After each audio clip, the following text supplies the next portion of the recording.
Here we're going to be doing our green fire demonstration. As you can kind of guess, the green flaming hot pumpkin demonstration does involve using some fire.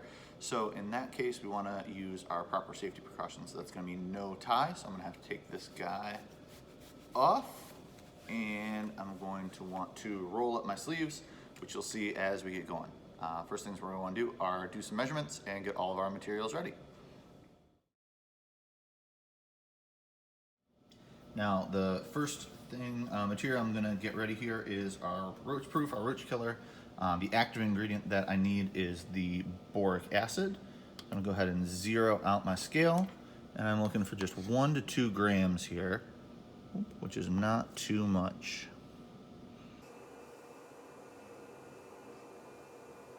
So I'm about 1.12, which is that 1 to 2 gram range, so I am all set with that. All right, with my next step here, I'm gonna measure my 5 to 10 milliliters of antifreeze. So I have up to 10 milliliters there on the bottom.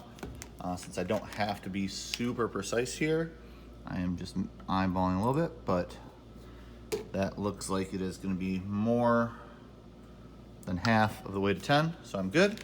And also I have prepared my 5 centimeter by 5 centimeter piece of foil. So I'm gonna be ready to go with both of those. Okay, now we're gonna get to the fun part. I'm gonna take my pumpkin here. I'm gonna put my foil in here at the bottom, and really this is just to kind of like contain the methyl alcohol. So I'm bending up the edges a little bit, so it's gonna have a nice place to hold in both the powder and liquid, just making a little basin. Then I'm gonna add my roach killer. All right, looking all right in there. A little bit of adjustments. I'm gonna pour in my antifreeze, and the methyl alcohol is gonna evaporate, and it's gonna be the fumes of that actually burn.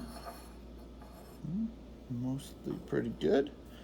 Then I'm gonna go ahead and give it a little light.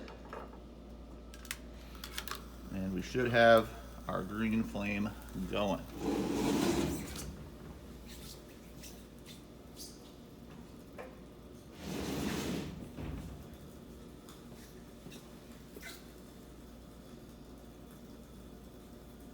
We got a pretty good green flame going on in there. Pretty happy with that guy.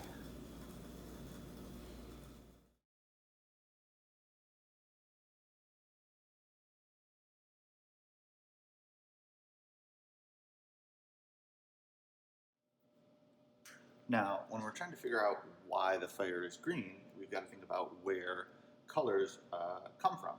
So everything is made up of atoms, and atoms have a nucleus, which is where the protons and the neutrons are, and that's in the middle.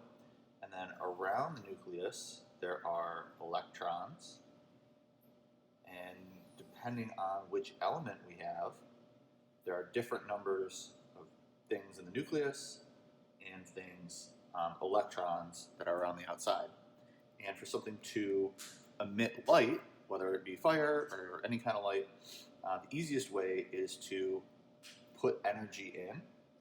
So we're going to add energy, and for fire, this is usually in the form of heat. And when you put that energy in, sometimes electrons get shot out.